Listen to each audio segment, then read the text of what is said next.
The only way to do great work is to love what you do. मतलब महान काम करने का एकमात्र तरीका ये है कि आप जो करते हैं उससे प्यार करें। योर टाइम इज लिमिटेड तो don't waste it living someone else life. मतलब आपका समय सीमित है, इसलिए इसे किसी और की जिंदगी जीकर व्यर्थ ना करें। ये महान विचार थे एप्पल के फाउंडर स्टीव जॉब्स के। दोस्तों, स्टीव जॉब्स उन गिने चुने हाईली सक्सेसफुल लोगों में से हैं जिनके सोचने और दुनिया को देखने का नजरिया ही अलग था। ये बचपन से बहुत ज्यादा क्रिएटिव और हार्ड वर्किंग थे। दोस्तों, स्टीव जॉब्स ने 12 जून 2005 को स्टैनफोर्ड यूनिवर्सिटी में एक भाषण दिया था। इसे दुनिया के हर इंसान को जरूर सुनना चाहिए, लेकिन बहुत से लोगों के साथ समस्या ये आती है, ये स्पीच इंग्लिश भाषा में है। इसलिए आज हम उस स्पीच की तीनों कहानियों को हिंदी में सुनेंगे जो स्टीव जॉब्स ने इंग्लिश में बोले थे। तो चलिए शुरू करते हैं बिना किसी देरी के। पहली कहानी है डॉट्स कनेक्ट करने के बारे में। मुझे पहले 6 महीनों के बाद ही रीड कॉलेज से निकाला गया था और 18 महीनों तक मैं कॉलेज से बाहर रहा था। इसके बाद मैंने सचमुच ही कॉलेज छोड़ दिया। लेकिन सवाल ये बनता है कि मैंने कॉलेज क्यों छोड़ा। इसकी शुरुआत मेरे जन्म से पहले हुई थी। मेरी बायोलॉजिकल माँ एक अनमैरिड युवा कॉलेज छात्रा थी और उसने मुझे गोद देने के लिए दे दिया था, लेकिन वो चाहती थी कि मुझे पढ़े लिखे लोग ही गोद लें। इसलिए एक वकील और उसकी पत्नी का मुझे गोद लेना तय हो गया। लेकिन एन वक्त पर उन्होंने मुझे गोद लेने से मना कर दिया, क्योंकि उन्हें लड़का नहीं बल्कि एक लड़की गोद लेनी थी। बस तो मेरे माता पिता जो उस वक्त वेटिंग लिस्ट में थे, बीच रात में उन्हें एक फोन आया और उनसे कहा गया कि हमारे पास एक बेबी बॉय है, क्या आप उसे गोद लेना चाहेंगे? और उन्होंने तुरंत हाँ कर दी। बाद में मेरी जन्म देने वाली माँ को जब पता चला कि मेरी माँ कॉलेज से ग्रेजुएट नहीं है और पिता तो हाई स्कूल भी पास नहीं है, तो उन्होंने अंतिम एडॉप्शन पेपर पर साइन करने से मना कर दिया। लेकिन कुछ महीनों के बाद मेरे होने वाले माता पिता ने मेरी जन्म देने वाली माँ को विश्वास दिलाया कि भले ही हम ग्रेजुएट नहीं हैं, लेकिन हम अपने बच्चे को कॉलेज जरूर भेजेंगे। इस बात पर वो मान गई। इस प्रकार मेरी जिंदगी की शुरुआत कुछ इस तरह हुई और 17 वर्ष बाद मैं कॉलेज गया, किंतु गलती से मैंने स्टैनफोर्ड जैसा ही महंगा कॉलेज चुन लिया। मेरे वर्किंग क्लास माता पिता की सारी जमा पूंजी मेरे पढ़ाई में खर्च होने लगी। 6 महीने बाद मुझे इस पढ़ाई का कोई महत्व नहीं दिखाई दिया। मुझे कोई आइडिया नहीं था कि मैं अपनी जिंदगी में क्या करना चाहता हूँ और कोई आइडिया नहीं था कि कॉलेज किस तरह मुझे इसमें हेल्प करेगा। और यहाँ मैं अपने माता पिता की जीवन भर की जमा पूंजी खर्च करता जा रहा था। इसलिए मैंने कॉलेज ड्रॉप आउट करने का डिसीजन लिया और यही सोचा कि जो भी होगा अच्छा होगा। उस समय तो ये सब कुछ मेरे लिए बहुत डरावना था कि जब मैं बीते हुए समय में देखता हूँ तो मुझे लगता है कि ये मेरी जिंदगी का सबसे अच्छा फैसला था। जैसे ही मैंने कॉलेज ड्रॉप आउट किया तो मुझे जिन क्लासेस में इंटरेस्ट नहीं था मैंने उन्हें करना ही छोड़ दिया और मैं केवल अपने पसंदीदा क्लास को ही करने लगा। सब कुछ इतना आसान नहीं था। मेरे पास रहने के लिए कोई कमरा नहीं था, इसलिए मुझे दोस्तों के कमरों में जमीन पर सोना पड़ता था। मैं कोक की बोतलों को लौटाकर मिलने वाले पैसों से खाना खाता था। मैं हर संडे को 7 मील पैदल चलकर एक मंदिर में जाता था, जिससे कि हफ्ते में कम से कम एक दिन पेट भरकर खाना खा सकूं। ये करना मुझे अच्छा लगता था। मैंने अपने जीवन में जो भी अपनी जिज्ञासा और इंट्यूशन की वजह से किया और बाद में मेरे लिए अनमोल साबित हुआ। इसे मैं एक एग्जाम्पल के द्वारा बताता हूँ। शायद उस समय रीड कॉलेज देश की सबसे अच्छी जगह थी जहाँ कैलीग्राफी सिखाई जाती थी। पूरे कॉलेज परिसर में हर एक पोस्टर, हर एक लेवल बहुत ही खूबसूरती से हाथों से कैलीग्राफ किया जाता था। क्योंकि मैं कॉलेज छोड़ चुका था, इसलिए मुझे सामान्य क्लासेस करने की कोई जरूरत नहीं थी। तो मैंने डिसीजन लिया कि मैं कैलीग्राफी की क्लासेस करूंगा और इसे अच्छी तरह से सीखूंगा। मैंने सेरिफ और sans serif टाइप फेसेस के बारे में सीखा, अलग अलग अक्षरों के बीच में स्पेस वेरी करना सीखा और किसी अच्छी टाइपोग्राफी को क्या अच्छा बनाती है ये भी सीखा। ये खूबसूरत था, ऐतिहासिक था, इतना आर्टिस्टिक था, इसे विज्ञान द्वारा कैप्चर नहीं किया जा सकता था और ये मुझे बहुत ही आकर्षक लगता था। उस समय ऐसा कोई भी विचार नहीं था कि मैं इन चीजों का प्रयोग कभी अपने जीवन में करूंगा। लेकिन जब 10 साल बाद हम पहला मैग्नेटोस कंप्यूटर बना रहे थे, तब मैंने इसे मैक में डिजाइन कर दिया और ये खूबसूरत टाइपोग्राफी वाला विश्व का पहला कंप्यूटर बन गया। अगर मैंने कॉलेज में कैलीग्राफी में ही प्रवेश नहीं लिया होता तो मैक में कभी मल्टीपल टाइप फेसेस या प्रोपोर्शनली स्पीड फॉन्ट्स नहीं होते, क्योंकि विंडोज ने मैक की कॉपी की थी। किसी भी पर्सनल कंप्यूटर में ये सब नहीं होता। अगर मैंने कभी कॉलेज ड्रॉप आउट नहीं किया होता तो मैं कभी कैलीग्राफी की वो क्लासेस नहीं कर पाता और फिर शायद पर्सनल कंप्यूटर में जो फॉन्ट्स होते हैं वो होते ही नहीं। अवश्य ही जब मैं कॉलेज में था तो भविष्य में देखकर इन डॉट्स को कनेक्ट करना असंभव था, लेकिन 10 साल बाद जब मैं बीते हुए समय में देखता हूँ सब कुछ बिल्कुल साफ नजर आता है। आप कभी भी फ्यूचर को देखकर डॉट्स कनेक्ट नहीं कर सकते, आप केवल पीछे देखकर ही डॉट्स कनेक्ट कर सकते हैं। इसलिए आपको विश्वास करना होगा कि अभी जो भी हो रहा है वो आगे चलकर किसी न किसी तरह आपके फ्यूचर से कनेक्ट हो जाएगा। आपको किसी न किसी में विश्वास करना होगा, अपने गट्स में, अपने भाग्य पर, अपने जीवन पर, अपने काम में या किसी न किसी चीज में विश्वास करना ही होगा, क्योंकि इस बात में विश्वास रखना कि आगे चलकर डॉट्स कनेक्ट होंगे आपको अपने दिल की आवाज सुनने की हिम्मत देगा, उस समय भी जब आप बिल्कुल अलग रास्ते पर चल रहे होंगे, और यही बात आपको अन्य लोगों से अलग बनाएगी। मेरी दूसरी कहानी लव और लॉस के विषय में है। मैं सौभाग्यशाली था, मैं जिस चीज से प्यार करता था अब मुझे जल्द ही मिल गई। वो जो और मैंने अपने पिता के गैराज से एप्पल शुरू की थी, तब मैं 20 साल का था। हमने बहुत मेहनत की और 10 साल में एप्पल 2 लोगों से बढ़कर $2 बिलियन और 4000 लोगों की कंपनी बन गई। हमने अभी 1 साल पहले ही हमारी बेहतरीन रचना मैकिन्टोश रिलीज की और मैं 30 साल का हो गया था और मुझे कंपनी से निकाल दिया गया। लेकिन सवाल ये बनता है कि मुझे अपनी बनाई हुई कंपनी से कैसे निकाल सकते हैं। जैसे जैसे एप्पल ग्रो करने लगी, हमने एक ऐसे बुद्धिमान आदमी को हायर किया जिससे मैंने सोचा कि वो मेरे साथ मिलकर कंपनी आगे बढ़ाएगा। पहले 1 साल सब कुछ ठीक प्रकार से था, लेकिन फिर कंपनी के फ्यूचर विजन को लेकर हम दोनों में विवाद होने लगे। बात बोर्ड और डायरेक्टर तक पहुंच गई और उन लोगों ने उसका साथ दिया। इस प्रकार 30 वर्ष की आयु में मुझे निकाल दिया गया और पब्लिकली भी निकाल दिया गया। तो मेरी पूरी एडल्ट लाइफ का फोकस था वो अब खत्म हो चुका था और ये पूरी तरह ही बर्बाद करने वाला था। मुझे वास्तव में अगले कुछ महीनों तक कुछ समझ ही नहीं आया कि मैं क्या करूं। मुझे लगा कि ये सब इतनी आसानी से स्वीकार करके मैंने अपने पहले की पीढ़ी के उद्योगपतियों को नीचे दिखाया है। मैं डेविड पैकर्ड और बॉब नॉयस से मिला और सब कुछ ऐसे हो जाने पर उनसे माफी मांगी।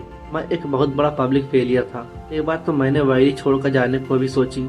धीरे धीरे मुझे एहसास हुआ कि मैं जो काम करता हूँ उसके लिए मैं अभी भी उत्साहित हूँ। एप्पल में जो कुछ हुआ उसकी वजह से मेरे पैशन में थोड़ी सी भी कमी नहीं आई।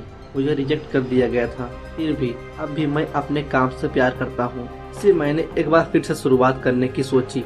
मैं तब ये देख नहीं पाया था, किंतु अब मुझे लगता है कि एप्पल से निकाले जाने से अच्छा मेरे साथ हो ही नहीं सकता था। सफल होने का बोझ अब बिगिनर होने के हल्केपन में बदल चुका था। मैं एक बार फिर से स्वयं को बहुत हल्का महसूस कर रहा था। इस आजादी की वजह से मैं अपने जीवन की सबसे क्रिएटिव पीरियड में जा सका। अगले 5 सालों में मैंने एक कंपनी नेक्स्ट और एक दूसरी कंपनी पिक्चर शुरू की और इसी दौरान मैं एक बहुत ही अद्भुत महिला से मिला जो आगे चलकर मेरी पत्नी बनी। पिक्चर ने विश्व की पहली computer animated movie toy story बनाई और इस समय ये विश्व का सबसे सफल एनिमेशन स्टूडियो है। एप्पल ने अप्रत्याशित कदम उठाते हुए नेक्स्ट को खरीद लिया और मैं एप्पल में फिर से चला गया। आज एप्पल नेक्स्ट द्वारा विकसित की गई तकनीक इस्तेमाल करता है। अब लोरेन और मेरा एक सुंदर सा परिवार है। मैं पूरे विश्वास के साथ कह सकता हूँ कि अगर मुझे एप्पल से नहीं निकाला गया होता तो मेरे साथ ये सब कुछ नहीं होता। ये एक कड़वी दवा थी, लेकिन मेरे विचार में मरीज को इसकी जरूरत थी। कभी कभी जिंदगी आपको इसी तरह ठोकर मारती है। आप अपना विश्वास मत खोइए। मैं विश्वास के साथ कह सकता हूँ कि मैं सिर्फ इसलिए आगे बढ़ता गया क्योंकि मैं अपने काम से प्यार करता था। आप वास्तव में क्या करना पसंद करते हैं ये आपको जानना होगा। जितना अपने प्यार को जानना जरूरी है उतना ही उस काम को खोजना भी जरूरी है जिससे आप सच में एंजॉय करते हो। आपका काम आपकी जिंदगी का एक बड़ा हिस्सा होगा और वास्तविक रूप से संतुष्ट होने का एक ही तरीका है कि आप वो करें जिसे आप वास्तव में एक बड़ा काम समझते हैं। और बड़ा काम करने का एक ही तरीका है कि आप वो करें जो करना आप पसंद करते हो। यदि आपको अभी तक वो काम नहीं मिला तो आप रुकिए मत, उसे खोजते रहिए। जैसा कि दिल से जुड़ी हर एक चीज में होता है, तो जब आपको मिलेगी तब आपको पता चल जाएगा। और जैसा कि किसी अच्छे रिलेशनशिप में होता है, वो समय के साथ साथ और भी अच्छी होती जाएगी। इसलिए खोजते रहिए, रुकिए मत। मेरी तीसरी कहानी मृत्यु के विषय में है। जब मैं 17 वर्ष का था तो मैंने एक कथन पढ़ा था जो कुछ इस तरह था, यदि आप प्रत्येक दिन ऐसे जिए जैसे कि ये आपकी जिंदगी का अंतिम दिन है तो आप किसी न किसी दिन साबित हो जाएंगे।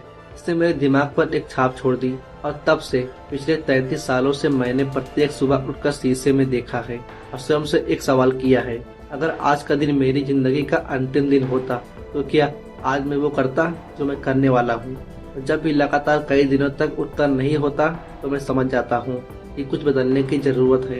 इस बात को याद रखना कि मैं बहुत जल्द मर जाऊंगा मुझे अपने जीवन के बड़े डिसीजन लेने में सबसे ज्यादा मददगार होते हैं, क्योंकि जब एक बार मौत के बारे में सोचता हूँ तब सारी अपेक्षाएं, सारा गर्व, असफल होने का सारा डर, सब कुछ गायब हो जाता है और सिर्फ वही बचा रह जाता है जो वास्तव में इम्पोर्टेंट है।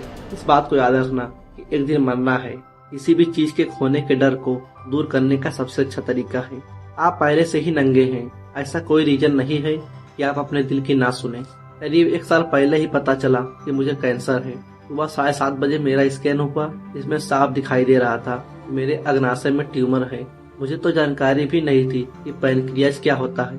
डॉक्टर ने लगभग पूरे विश्वास के साथ बताया कि मुझे एक ऐसा कैंसर है जिसका उपचार संभव नहीं है और अब मेरा जीवन केवल 3 से 6 महीने का ही है। डॉक्टर ने मुझे सलाह दी कि मैं घर जाऊं और अपनी सभी चीजें ऑर्गेनाइज कर लूं। तो डॉक्टर की भाषा में मतलब था कि आप मरने की तैयारी कर लीजिए। इसका अर्थ है कि आप कोशिश करिए कि आप अपने बच्चों से जो सारी बातें अगले 10 साल में करते तो अगले कुछ ही महीनों में कर लीजिए। इसका तात्पर्य ये हुआ कि आप सब कुछ ऑर्गेनाइज कर लीजिए कि आपके बाद आपके परिवार को कम से कम परेशानी हो। इसका ये अर्थ हुआ कि आप सभी को गुड बाय कर दीजिए। मैंने इस डायग्नोसिस के साथ पूरा दिन बिता दिया और शाम को मेरी बायोप्सी हुई, जहाँ मेरे गले के रास्ते पेट से होते हुए मेरी आंत में एक एंडोस्कोप डाला गया और एक सुई से ट्यूमर के कुछ सेल्स निकाले गए। मैं तो बेहोश था, लेकिन मेरी पत्नी जो वहाँ मौजूद थी उसने बताया कि जब डॉक्टर ने माइक्रोस्कोप से मेरे सेल्स देखे तो वो रो पड़ा। इनके सेल्स देखकर डॉक्टर समझ गया कि मुझे एक बहुत ही दुर्लभ प्रकार का पैनक्रियाटिक कैंसर है, जो कि सर्जरी से ठीक हो सकता है। मेरी सर्जरी हुई और सौभाग्य से अब मैं ठीक हूँ। मौत के इतने पास मैं इससे पहले कभी नहीं पहुँचा और उम्मीद करता हूँ कि अगले कुछ दशकों तक पहुँचूं भी नहीं। ये सब देखने के बाद मैं और भी विश्वास के साथ कह सकता हूँ कि मौत एक उपयोगी लेकिन विशुद्ध रूप से बौद्धिक संकल्पना है। कोई भी मरना नहीं चाहता, यहाँ तक कि जो लोग स्वर्ग जाना चाहते हैं वो भी वहाँ जाने के लिए मरना नहीं चाहते। फिर भी मृत्यु वो स्थान है जिसे हम सभी शेयर करते हैं। आज तक इससे कोई नहीं बचा है और ऐसा ही होना चाहिए, क्योंकि मृत्यु की एकमात्र इस जीवन का सबसे बड़ा आविष्कार है। ये जिंदगी को बदलती है, पुराने को समाप्त कर नए का रास्ता खोलती है। और इस समय आप नए हैं और ज्यादा नहीं, कुछ ही दिनों में आप भी पुराने हो जाएंगे और रास्ते से साफ हो जाएंगे। इतना ड्रामेटिक होने के लिए मैं माफी चाहता हूँ, लेकिन ये सत्य है।